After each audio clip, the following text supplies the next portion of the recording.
Genesis chapter 41. After 2 years, the king of Egypt had a dream while standing by the Nile River. He saw 7 fat and healthy cows come out of the river and eat grass. Then 7 other cows came out. They were skinny and looked sick. These thin cows stood beside the fat cows on the riverbank. Then the thin cows ate up the fat cows. After that, the king woke up. He went back to sleep and had another dream. He saw 7 full and ripe heads of grain growing on one stalk. Then 7 more heads of grain grew, but they were thin and dried out by the desert wind. The thin heads of grain swallowed up the full ones. The king woke up again and realized it was just a dream. In the morning, he felt worried. He called all the magicians and wise men in Egypt.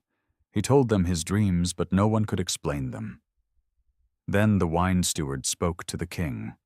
He said, "Today I must admit I did something wrong. You were angry with the baker and me, and you put us in prison. One night each of us had a dream, and the dreams were different.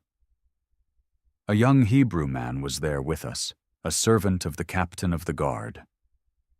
We told him our dreams, and he explained them to us. Everything happened just like he said it would. You gave me my job back, but you executed the baker." So the king sent for Joseph, and he was quickly brought out of prison. Joseph shaved, changed his clothes, and came to the king. The king said to Joseph, "I had a dream, and no one can tell me what it means. But I've heard that you can understand dreams." Joseph said, "I can't do it myself, but God will help me explain your dream." The king told Joseph, "In my dream I was standing by the Nile River. 7 fat and healthy cows came out of the river and ate grass. Then 7 thin and sick cows came out, worse than any I've seen in Egypt. The thin cows ate the fat cows, but they still looked just as thin as before. Then I woke up. I also dreamed about 7 full and ripe heads of grain growing on one stalk. Then 7 thin and dried out heads of grain grew. The thin heads swallowed up the good ones. I told these dreams to the magicians, but they couldn't explain them." Joseph said to the king, "Both dreams mean the same thing. God is showing you what he is going to do. The 7 fat cows are 7 years, and the 7 full heads of grain are also 7 years. These mean 7 years of plenty. The 7 thin cows and the 7 dried-out heads of grain mean 7 years of famine. This is what I meant when I said God is telling you what he will do. There will be 7 good years with lots of food in Egypt. Then there will be 7 bad years of famine, and people will forget the good years. The famine will be so bad that the good years won't be remembered. Because you had the dream twice, it means God has decided to do this soon. Now you should choose a wise and understanding man to lead Egypt. Also choose other officials to collect 1/5 of the crops during the good years. Let them gather all the food from the good years and store it in the cities. This food will be saved for the 7 years of famine coming to Egypt. This way, people will not starve during the famine." The king and his officials liked this plan. The king said, "We won't find a better man than Joseph, who has God's Spirit in him." He said to Joseph, "God has shown you all this, so you are the wisest of all. I will put you in charge of the whole land of Egypt. Everyone will obey your commands. Only I, the king, will be greater than you. I now make you the governor of all Egypt." The king took off his royal ring and put it on Joseph's finger. He gave Joseph fine clothes and put a gold chain around his neck. He gave Joseph the second-best royal chariot. People went ahead of him and shouted, "Make way!" So Joseph became the governor of Egypt. The king said, "I am the king, but no one in Egypt will do anything without your permission." He gave Joseph an Egyptian name, Zaphanath-Paneah. He also gave Joseph a wife named Asenath, the daughter of Potipharah, a priest in Heliopolis. Joseph was 30 years old when he began working for the king. He left the palace and traveled all over Egypt. During the 7 good years, the land grew many crops. Joseph gathered all the food and stored it in the cities. He stored the food from the fields near each city. There was so much grain that he stopped counting it. It was like the sand of the sea. Before the famine came, Joseph had 2 sons with Asenath. Joseph said, "God helped me forget all my troubles and my family," so he named his first son Manasseh. He also said, "God gave me children in the land where I suffered," so he named his second son Ephraim. Then the 7 good years ended. The 7 years of famine began, just like Joseph said. There was famine in other countries, but Egypt had food. When the Egyptians got hungry, they cried out to the king for food. The king said, "Go to Joseph and do whatever he tells you." The famine got worse and spread all over Egypt. Joseph opened the storehouses and sold grain to the Egyptians. People from all over the world came to Egypt to buy grain from Joseph. The famine was very bad everywhere. Genesis chapter 42. When Jacob heard there was food in Egypt, he said to his sons, "Why are you just sitting here doing nothing? I heard there's grain in Egypt. Go there and buy some so we don't starve." So 10 of Joseph's brothers went to Egypt to buy grain. But Jacob didn't let Benjamin, Joseph's full brother, go with them because he was afraid something bad might happen to him. Jacob's sons went with others to buy food because there was a famine in Canaan. Joseph was the governor of Egypt, and he was the one selling grain to people from many lands. When Joseph's brothers arrived, they bowed down to him with their faces to the ground. Joseph saw his brothers and knew who they were, but he acted like he didn't know them. He spoke harshly and asked, "Where do you come from?" They answered, "We have come from Canaan to buy food." Joseph knew they were his brothers, but they did not recognize him. He remembered the dreams he had about them and said, "You are spies. You came to see where our land is weak." They replied, "No, sir. We are your servants, and we came only to buy food. We are all brothers. We are honest men, not spies." But Joseph said, "No. You came to see where our land is weak." They said, "We were 12 brothers, all sons of one man in Canaan. One brother is gone, and the youngest is with our father." Joseph said, "I told you you are spies. This is how I will test you. I swear by the king that you will not leave unless your youngest brother comes here. One of you must go and bring him. The rest will stay here under guard until we see if you are telling the truth. If not, as sure as the king lives, you are spies." Then Joseph put them all in prison for 3 days. On the 3rd day, Joseph said, "I respect God, so I will give you a chance to live. If you are honest, one of you will stay in prison. The rest can go back home with the grain for your hungry families. But you must bring your youngest brother back to me. Then I will know you told the truth, and I won't kill you." They agreed to do what Joseph said. They said to each other, "Now we are being punished for what we did to our brother. We saw how upset he was when he begged us for help, but we didn't listen. That's why we are in trouble now." Reuben said, "Didn't I tell you not to hurt the boy? But you didn't listen. Now we are being punished for what happened to him." Joseph understood everything they said, but they didn't know it because he was using an interpreter. Joseph walked away and began to cry. When he could speak again, he came back, chose Simeon, and had him tied up in front of them. Joseph gave orders to fill their bags with grain, put each man's money back in his sack, and give them food for the trip. The servants did as Joseph said. The brothers loaded the grain on their donkeys and left. That night, at the place they stopped to sleep, one of them opened his sack to feed his donkey. He found his money right on top of the grain. He said to his brothers, "My money is back. It's here in my sack." Their hearts sank, and they were scared. They asked each other, "What has God done to us?" When they got back to their father Jacob in Canaan, they told him everything that had happened. They said, "The man who rules Egypt spoke harshly to us. He thought we were spying on his land." We told him, "We are not spies. We are honest men." We said we were 12 brothers, all sons of the same father. One is gone, and the youngest is still with our father. The man told us, "To see if you are honest, one of you must stay here. The rest can take grain home to your families. Then bring your youngest brother to me. Then I will know you are not spies, but honest men.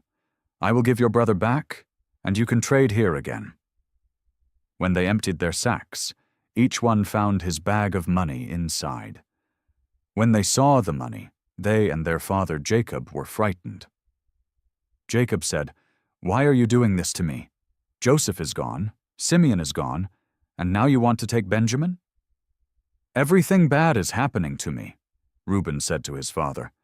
"If I don't bring Benjamin back, you can kill my 2 sons. Put him in my care. I will bring him back to you." But Jacob said, "My son cannot go with you.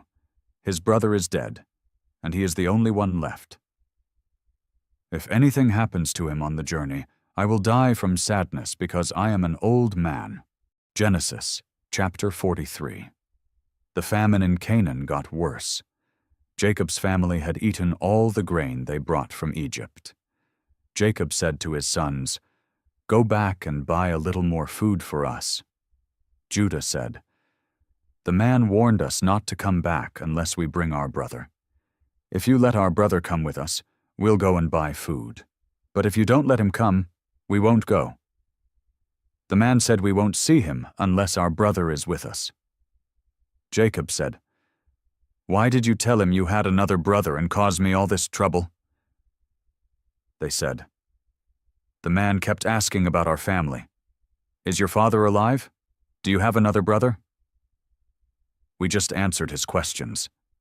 How could we know he would ask us to bring our brother? Judah said to his father, "Let the boy come with me, and we'll leave right away. That way we won't starve. I promise to keep him safe. You can blame me forever if I don't bring him back safely. If we hadn't waited so long, we could have gone and come back twice by now." Their father Jacob said, "If that's how it must be, then take gifts for the governor. Take the best we have, some resin, honey, spices, pistachio nuts, and almonds. Also, take twice as much money because you need to return the money that was in your sacks. Maybe it was a mistake. Take your brother and go back quickly. May God Almighty help you. I hope the man shows mercy and lets Benjamin and your other brother come home. But if I must lose my children, then I must accept it." The brothers took the gifts and double the money. They took Benjamin and went to Egypt. When they arrived, they went to see Joseph. When Joseph saw Benjamin with them, he told his house servant, "Take these men to my house. They will eat with me at noon, kill an animal, and get the food ready." The servant did what Joseph told him, and took the brothers to Joseph's house. They were afraid as they were taken to the house. They thought, "We are in trouble because of the money in our sacks last time. They will attack us, take our donkeys, and make us slaves." At the door, they spoke to the servant. They said, "Excuse us, sir. We came before to buy food. On the way home, we opened our sacks and found our money inside. We brought it back to you. We also brought more money to buy more food. We don't know who put the money back in our sacks." The servant said, "Don't worry, don't be afraid. Your God, the God of your father, must have given you that money. I did get your payment." Then he brought Simeon out to them. The servant took them into Joseph's house. He gave them water to wash their feet and fed their donkeys. They got their gifts ready for Joseph, because they knew they would eat with him at noon. When Joseph came home, they gave him the gifts and bowed down to him. Joseph asked how they were and said, "You told me about your old father. "Is he still alive and well?" They said, "Yes, our father is alive and well," and they bowed again. When Joseph saw his brother Benjamin, he said, "So this is your youngest brother, the one you told me about. God bless you, my son." Joseph quickly left the room because he was filled with emotion for his brother. He went to his room and cried. Then he washed his face, came back, and tried to stay calm. He said, "Serve the meal." Joseph sat at one table, his brothers at another, and the Egyptians at a third table. Egyptians would not eat with Hebrews. The brothers were seated in order by age, from oldest to youngest. They looked at each other in surprise. Food was brought to them from Joseph's table. Benjamin got 5 times as much as the others. They ate and drank with Joseph until they were full and happy. Genesis chapter 44. Joseph told the servant in charge of his house, "Fill the men's bags with as much food as they can carry, and put each man's money at the top of his bag." He also said, "Put my silver cup in the top of the youngest brother's bag, along with the money for his grain." The servant did exactly what Joseph said. Early the next morning, the brothers left with their donkeys. They had not gone far from the city when Joseph said to his servant, "Go after them quickly. When you catch them, ask them, 'Why did you return evil for good?' Say to them, 'Why did you steal my master's silver cup? He drinks from it and uses it to tell the future. You have done something very wrong.'" The servant caught up with them and repeated everything Joseph told him to say. The brothers replied, "What do you mean, sir? We would never do something like that." They said, "We even brought back the money we found in our sacks last time from the land of Canaan. Why would we steal silver or gold from your master's house?" They said, "If any one of us is found with the cup, let him die, and the rest of us will become your slaves." The servant replied, "That's fair, but only the one who has the cup will become my slave. The rest of you can go free." Then each brother quickly lowered his sack to the ground and opened it. The servant searched each sack, starting with the oldest and ending with the youngest. He found the cup in Benjamin's sack. The brothers tore their clothes in sadness, loaded their donkeys, and went back to the city. When Judah and his brothers reached Joseph's house, he was still there. They bowed down to him. Joseph said, "What have you done? Don't you know that someone like me can find out the truth by using divination?" Judah said, "What can we say, sir? How can we defend ourselves? God has shown our guilt. All of us will be your slaves, not just the one who had the cup." Joseph said, "No, I would never do that. Only the one who had the cup will be my slave. The rest of you can go back safely to your father." Then Judah stepped forward and said, "Please, sir, let me speak freely. Don't be angry with me. You are as powerful as the king." Judah continued, "You asked us, 'Do you have a father or another brother?' We told you, 'We have an old father and a younger brother who was born when our father was already old. His brother is dead, and he is the only son left from his mother. Our father loves him very much.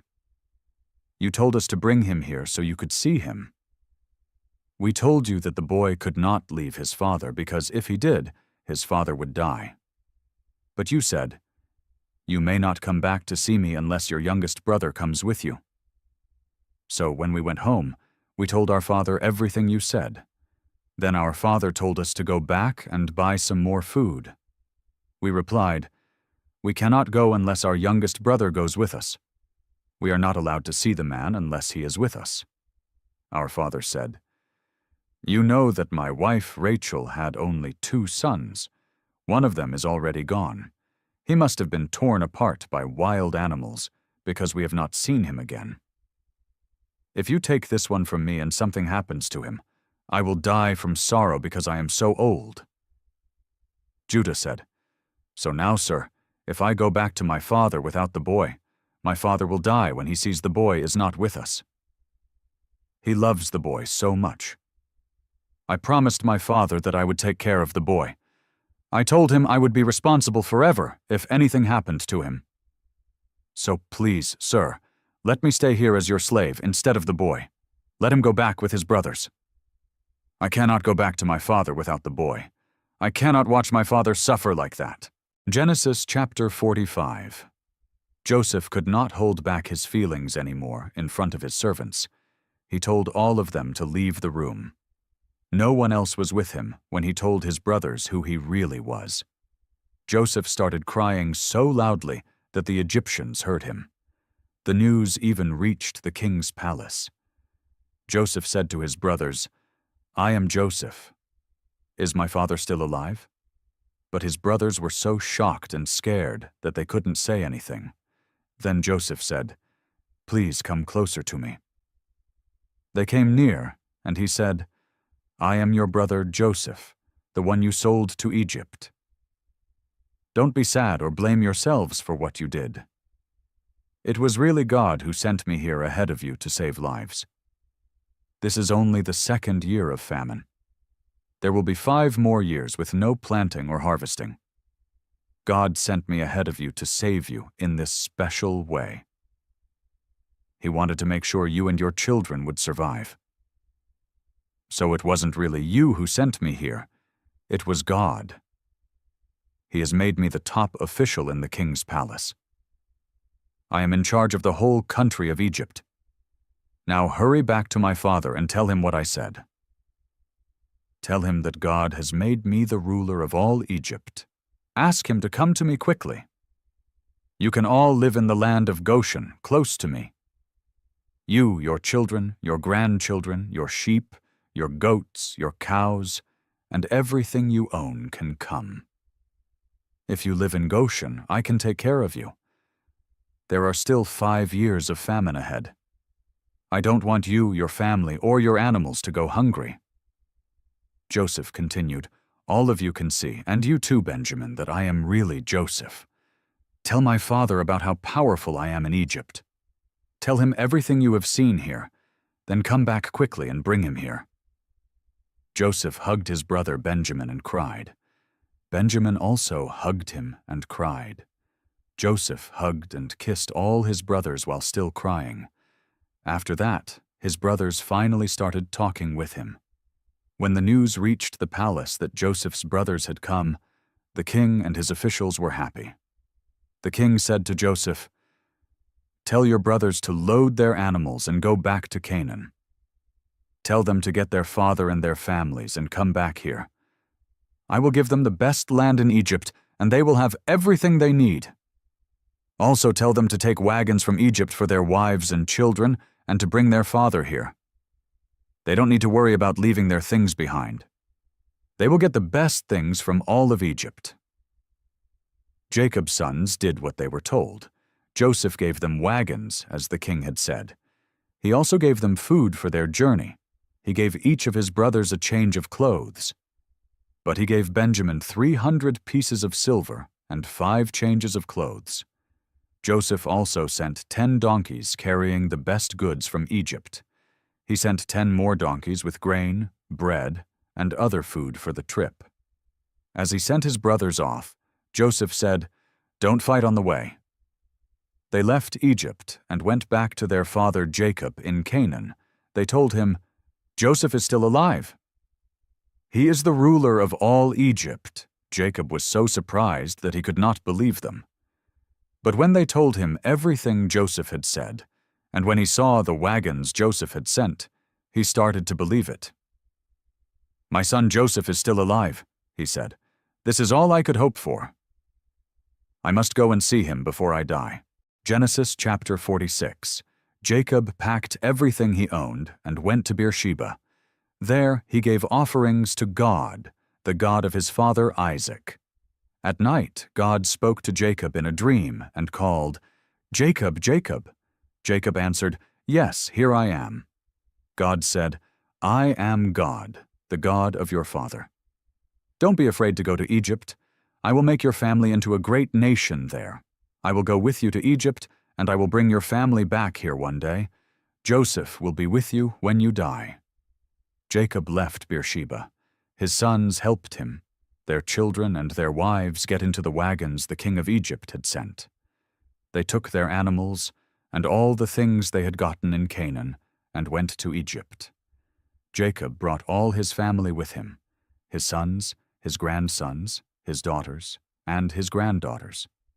The people from Jacob's family who went with him to Egypt included his oldest son Reuben, and Reuben's sons, Hanok, Palu, Hezron, and Carmi. Simeon and his sons, Jemuel, Jamah, Ohad, Jachin, Zohar, and Shaul. Shaul's mother was a Canaanite woman. Levi and his sons, Gershon, Kohath, and Merari. Judah and his sons, Shelah, Perez, and Zerah. Judah's other sons, and Onan, had died in Canaan. Perez's sons were Hezron and Hamel. Issachar and his sons, Tola, Puah, Jashub, and Shimron. Zebulun and his sons, Sered, Elon, and Jaleel. These were the children Leah had with Jacob in Mesopotamia, along with their sister Dinah. Altogether, Leah's children and grandchildren were 33. Gad and his sons, Zephon, Haggi, Shuni, Esbon, Eri, Arad, and Areli. Asher and his sons, Imnah, Ishva, Ishvi, Beriah, and their sister Sarah. Beriah's sons were Heber and Malchiel. These 16 people were from Zilpah, the servant woman Laban gave to his daughter Leah.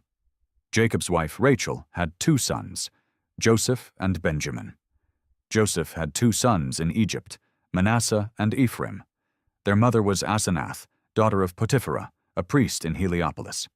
Benjamin's sons were Bela, Becher, Ashbel, Gera, Naaman, Ahi, Rosh, Muppim, Huppim, and Ard. These 14 people were from Rachel's side of the family. Dan had 1 son, Hushim. Naphtali had 4 sons, Jazeel, Guni, Jezer, and Shillem. These 7 people were from Bilhah, the servant woman Laban gave to his daughter Rachel. The total number of Jacob's direct descendants who went to Egypt was 66, not counting his sons' wives. Joseph had 2 sons in Egypt. So, in total, there were 70 people in Jacob's family who went to Egypt. Jacob sent Judah ahead to tell Joseph to meet them in Goshen. When they got there, Joseph rode his chariot to meet his father. When Joseph saw his father, he hugged him and cried for a long time. Jacob said to Joseph, "Now I am ready to die because I have seen you and know you are still alive." Then Joseph said to his brothers and the rest of his family, "I will go and tell the king that my brothers and my father's family from Canaan have come to me. I will tell him that you are shepherds and take care of animals. I will say you brought your flocks and everything you own with you. When the king calls you and asks what your job is, make sure to tell him you've always taken care of animals, just like your fathers did.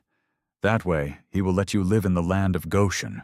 Joseph said this because Egyptians didn't like shepherds and stayed away from them. Genesis chapter 47. So Joseph took 5 of his brothers and went to see the king. He said, "My father and brothers have come from Canaan. They brought their animals and everything they own with them. They are now living in the land of Goshen." Then Joseph introduced his brothers to the king.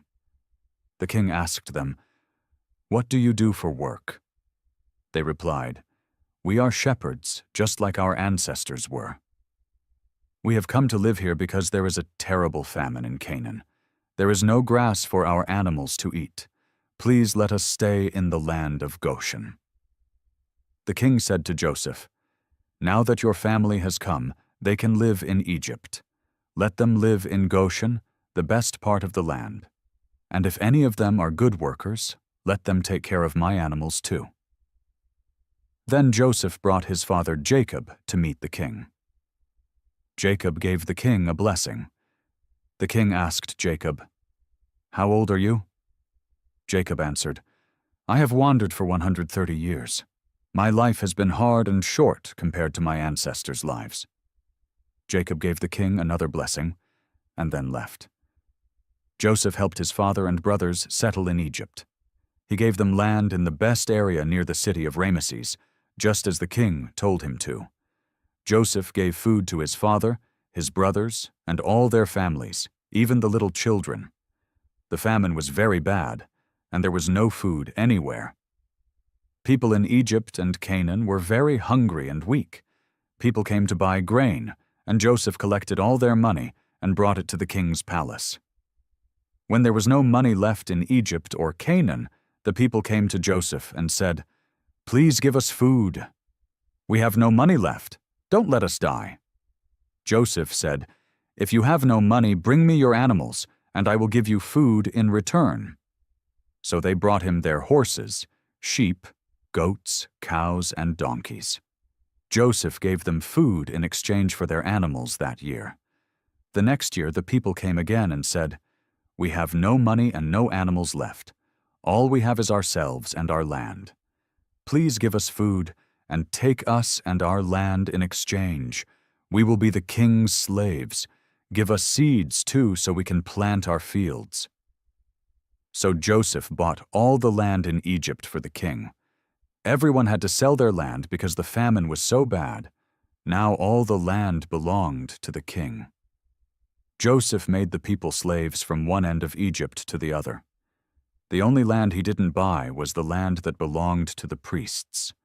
They didn't have to sell because the king gave them food money. Joseph said to the people, "Now I have bought you and your land for the king. Here is some seed. Plant it in your fields. When you harvest your crops, give 1/5 of it to the king. The rest is for you and your families." The people said, "You have saved our lives. You have been kind to us. We will be the king's slaves." So Joseph made a law in Egypt. 1/5 of every harvest must go to the king. That law is still followed today. Only the priest's land did not become the king's. The Israelites lived in Goshen in Egypt. They became rich and had many children. Jacob lived in Egypt for 17 more years. He lived to be 147 years old. When he knew he was going to die soon, he called for Joseph. He said, "Put your hand under my thigh and promise me something. Do not bury me in Egypt. I want to be buried with my ancestors. Take my body out of Egypt and bury me with them." Joseph said, "I will do what you ask." Jacob said, "Promise me." So Joseph promised, and Jacob gave thanks to God while lying in his bed. Genesis chapter 48. Sometime later, Joseph heard that his father was very sick. So Joseph took his 2 sons, Manasseh and Ephraim, to visit his father Jacob. When Jacob was told that Joseph had come, he gathered his strength and sat up in bed. Jacob said to Joseph, "God Almighty appeared to me at Luz in the land of Canaan, and gave me a blessing. He told me, 'I will give you many children, and your family will become many nations. I will give this land to your family forever.'" Jacob continued, "Joseph, your 2 sons who were born in Egypt before I came here will now be counted as my own sons. Ephraim and Manasseh are mine, just like Reuben and Simeon are. If you have other sons later, they will be yours, but their land will be passed down through Ephraim and Manasseh. I am doing this because of your mother, Rachel. I was very sad when she died in Canaan, not far from Ephrath, as we were coming from Mesopotamia. I buried her beside the road to Ephrath, which is now called Bethlehem." When Jacob saw Joseph's sons, he asked, "Who are these boys?" Joseph replied, "These are the sons God gave me here in Egypt." Jacob said, "Bring them to me so I can bless them." Jacob was old and could not see well anymore. Joseph brought the boys close, and Jacob hugged and kissed them. Jacob said to Joseph, "I never thought I would see you again, and now God has even let me see your children." Then Joseph took the boys off Jacob's lap and bowed down with his face to the ground. Joseph placed Ephraim on Jacob's left side and Manasseh on Jacob's right side. But Jacob crossed his hands and put his right hand on Ephraim's head, even though he was the younger son. He put his left hand on Manasseh's head, even though he was the older son. Then Jacob blessed Joseph and said, "May God, whom my fathers Abraham and Isaac served, bless these boys. May the God who has taken care of me all my life bless them. May the angel who kept me safe from harm bless them. May my name and the names of Abraham and Isaac live on through them. May they grow up and have many children." Joseph was upset when he saw his father put his right hand on Ephraim's head. So he took his father's hand and tried to move it to Manasseh's head. He said, "Father, that's not right. Manasseh is the older one. Put your right hand on his head." But Jacob refused and said, "I know, my son, I know. Manasseh's family will grow and be strong, but Ephraim's family will be even greater, and his descendants will become great nations." That day Jacob gave them a special blessing and said, "The people of Israel will use your names when they give blessings. They will say, 'May God make you like Ephraim and Manasseh.'" In this way, Jacob put Ephraim before Manasseh. Then Jacob said to Joseph, "I am about to die, but God will be with you. He will bring you back to the land of your ancestors. I am giving you the land of Shechem, which I took from the Amorites with my sword and bow. This land will be yours and not your brothers." Genesis chapter 49. Jacob called his sons and said, "Come close, and I will tell you what will happen to you in the future. Gather around and listen, sons of Jacob. Listen to your father, Israel. Reuben, you are my oldest son. You are my strength and the first child I had as a man. You are the most proud and powerful of all my sons. But you are like a flood that is out of control. You will not be the leader anymore, because you slept with my other wife and disrespected me. Simeon and Levi are brothers. They use their swords to hurt others. I will not join in their secret plans. I will not be part of their meetings. They killed people when they were angry. They even hurt animals for fun. Their anger is cursed because it is so fierce. Their rage is cursed because it is so cruel. I will scatter their families across Israel. I will spread them out among the people. Judah, your brothers will praise you. You will defeat your enemies. Your brothers will bow down to you. Judah is like a young lion. He kills and then rests in his den. No one dares to bother him. Judah will be the king, and his family will always rule. People from all nations will bring him gifts. They will bow down to him. He ties his young donkey to a strong grapevine. He washes his clothes in red wine, like blood. His eyes are red from wine. His teeth are white from milk. Zebulun will live near the sea. His land will be a safe place for ships. His land will reach as far as the city of Sidon. Issachar is like a strong donkey. He lies down between two saddlebags. He sees that the land is good and the place is peaceful, so he agrees to carry heavy loads. He works hard, like a slave. Dan will lead his people. His tribe will be like the other tribes of Israel. Dan is like a snake by the road. He is like a snake hiding on the path. He bites the horse's heel, and the rider falls off backward. I wait for you to save us, Lord.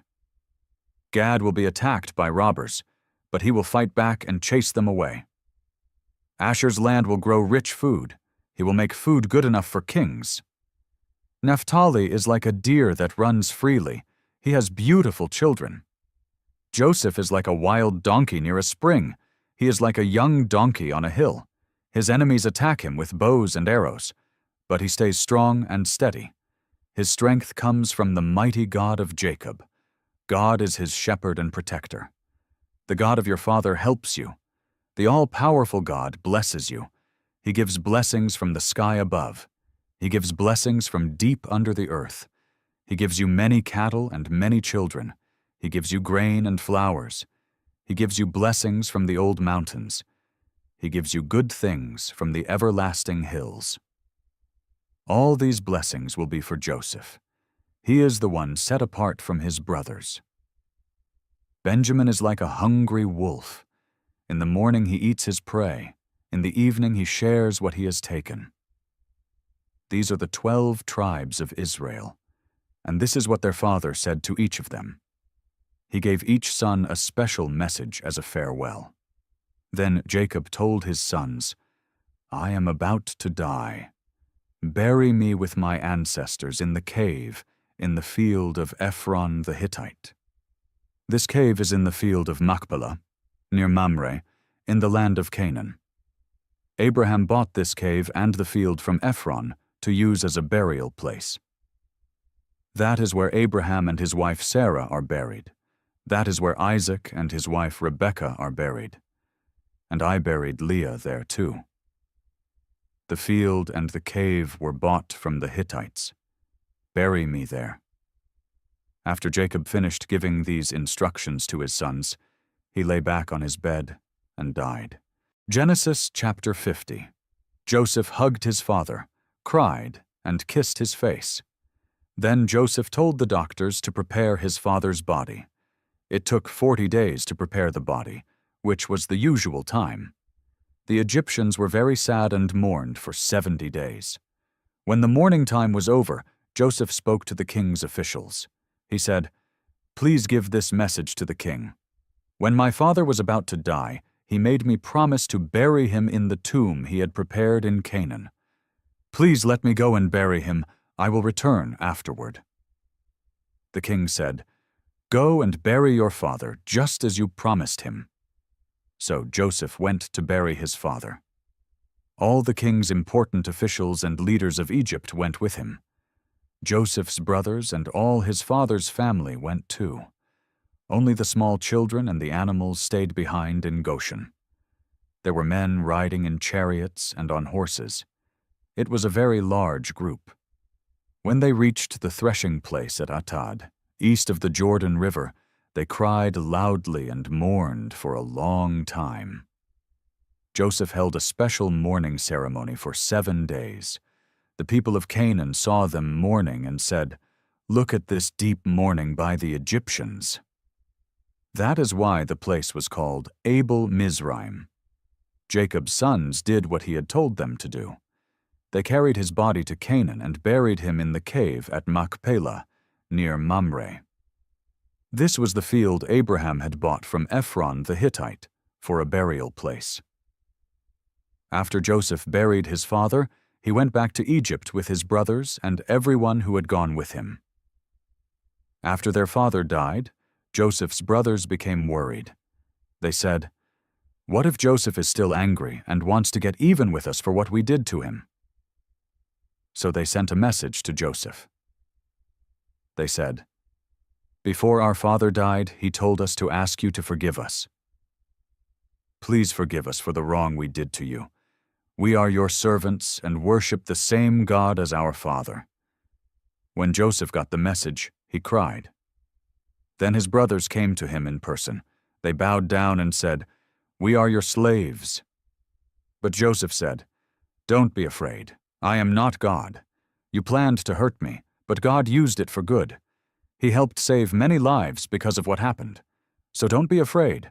I will take care of you and your children." Joseph spoke kindly to them and helped them feel better. Joseph stayed in Egypt with his family. He lived to be 110 years old. He lived long enough to see Ephraim's children and grandchildren. He also welcomed the children of Machir, Manasseh's son, into his family. Joseph said to his brothers, "I am going to die, but God will take care of you. He will lead you out of this land to the land he promised to Abraham, Isaac, and Jacob." Then Joseph asked them to make a promise. He said, "When God takes you to that land, please take my body with you." Joseph died in Egypt when he was 110 years old. His body was prepared for burial and placed in a coffin.